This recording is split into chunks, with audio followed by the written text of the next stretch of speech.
కేవలం 2 రూపాయలకే అన్నా క్యాంటీన్ ద్వారా అందించారు. అవునా కాదా? ఇవన్నీ కాకుండా ప్రతి గ్రామానికి అభివృద్ధి చెందాలని ఆయన అందరి హెల్త్ బాగుండాలని ఉచిత వైద్య సేవలు కూడా మొబైల్ క్లినిక్ ద్వారా అందించారు. అవునా కాదా? Basavatarakam Indo American cancer institute ద్వారా మీ అందరికీ క్యాన్సర్ స్క్రీనింగ్ ప్రోగ్రామ్ చేశారు. అవునా కాదా? చేసి ఎవరికైతే చికిత్స అవసరమో హైదరాబాద్లో హాస్పిటల్లో ఆయన ఈ సేవలు అందించారు. అదే కాకుండా హెరిటేజ్ మరియు సంస్థల నుంచి వాళ్ళు కేటాయించిన సిఎస్ఆర్ ఫండ్స్ని ఆయన తీసుకొచ్చి ఆ ఫండ్స్ ద్వారా ఎన్నో స్కూల్స్ ఎన్నో కాలేజీల్లో అభివృద్ధి ప్రోగ్రాంలు కూడా చేయటం జరిగింది. ఇవన్నీనే కాకుండా ప్రతిపక్షంలో ఉన్నా కూడా ఎంతో కష్టమైన ఎంపీ నిధుల ద్వారా ఆయన ఇక్కడ బీటీ రోడ్స్ సీసీ రోడ్స్ వేయటం జరిగింది. అదే కాకుండా డ్రైనేజ్ వ్యవస్థ ఏర్పాటు చేయటం కూడా జరిగింది. మీరు ఒకసారి ఆలోచించాలి, ప్రతిపక్షంలో ఉన్న మీ ఎమ్మెల్యే బాలయ్య గారు ఇంత అభివృద్ధి ఇంత సంక్షేమం చేయగలిగారంటే ఆయన మళ్ళీ మీరు మీ ఎమ్మెల్యేగా ఎంపిక చేసుకొని మన టీడీపీ జనసేన బీజేపీ కూటమిని మన పవర్లోకి తీసుకొస్తే ఇంకెంత చేయగలుగుతారో మన హిందూపూర్ కోసం. చేయవలసిన పనులు చాలా ఉన్నాయి హిందూపూర్లో. ఇక్కడ పరిశుభ్రత కోసం మన అండర్ డ్రైనేజ్ ఏర్పాటు చేసుకోవాలి. అదే కాకుండా మహిళలకి జాబ్స్ రావటానికి గార్మెంట్ ఇండస్ట్రీలు తీసుకురావాలి. ఏవైతే ఎక్కువగా ఉండేవో ఇంతకుముందు దాని తర్వాత గత 5 సంవత్సరాలుగా సిక్కయ్యాయో వీటన్నిటిని మనం తీసుకురావాలి. అదే కాకుండా హంద్రీ నివార్ ఇరిగేషన్ ప్రాజెక్ట్ ద్వారా ప్రత్యేకంగా చిలమతూర్ మండలంలో మనం చాలా బాగా పనిచేయాలి.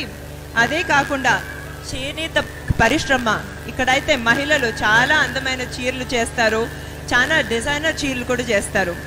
మన చేనేత పరిశ్రమ అనేది అభివృద్ధి మనం తప్పకుండా చేసుకోవాలి.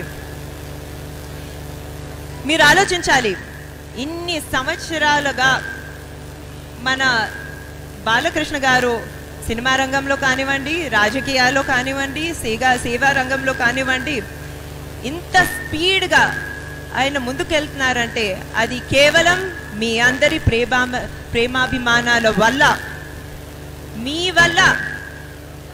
నాన్నగారు అన్స్టాపబుల్, మీ ప్రేమ వల్ల నాన్నగారు అన్స్టాపబుల్.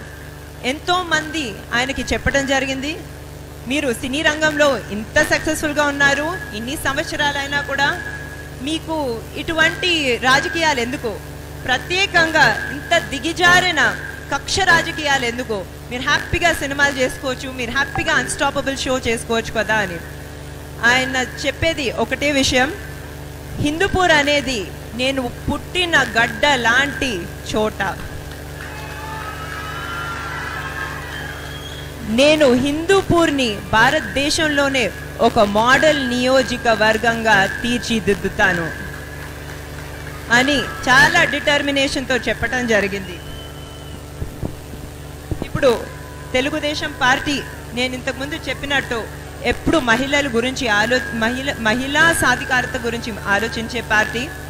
ఇంతకుముందు సుమిత్ర గారు, అమ్మగారు, తేజస్విని ఆల్రెడీ చెప్పారు ఎంత ఫోకస్ మేము పెడుతున్నాము.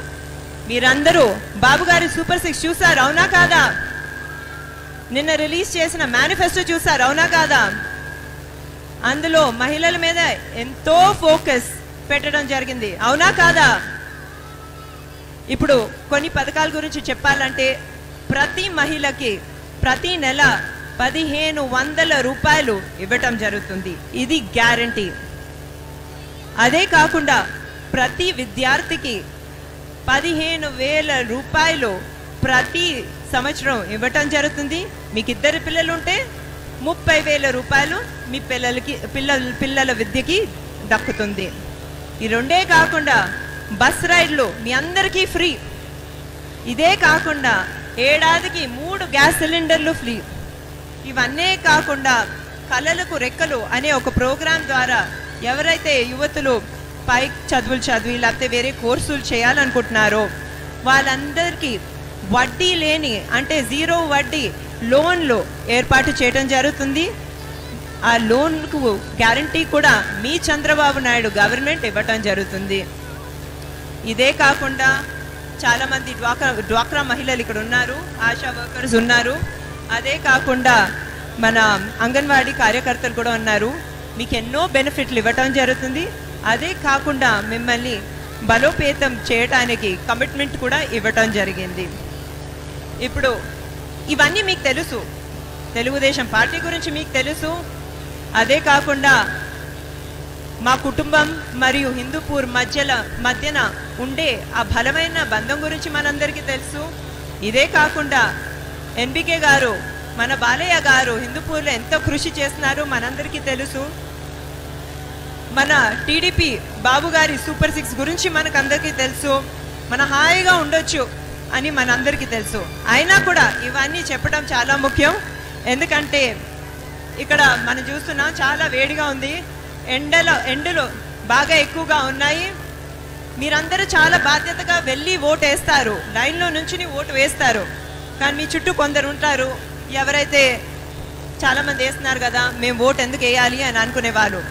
మీరు తప్పకుండా వాళ్ళందరి దగ్గరికి వెళ్ళి మన ఓటు హక్కును వినియోగించుకోవాలని మీరు చెప్పాలి. అది మన బాధ్యత, మీ బాధ్యత. అదే కాకుండా చాలామంది అనుకుంటున్నారు, ఇంకా ఆలోచిస్తున్నారు, మీరు కాదు చుట్టూ ఉండేవాళ్ళు కొందరు, ఎవరికి ఓటు వేయాలా, ఒక ఓటు ఇటేస్తాము, ఒక ఓటు అటేస్తాము అని చాలామంది అనుకుంటున్నారు. మీరందరూ వాళ్ళకి గుర్తు చేయవలసిన విషయం ఏంటంటే, ఎవరి హయాంలో మనం బాగుపడతాం, ఎవరి హయాంలో మన భవిష్యత్ తరాలు బాగుపడతాయి, ఎవరి హయాంలో మన ఆంధ్ర రాష్ట్రపు పునర్వైభవం మనం తిరిగి తీసుకొస్తాము అని ఆలోచించమని మనం గట్టిగా బలంగా అడగాలి. మీరు తప్పకుండా ఇందులో సపోర్ట్ చేస్తారనే నమ్మకం నేను తెలుపుకుంటూ, అదే కాకుండా మహిళలు ఏం చేయాలని ఆలోచించినా కూడా దాని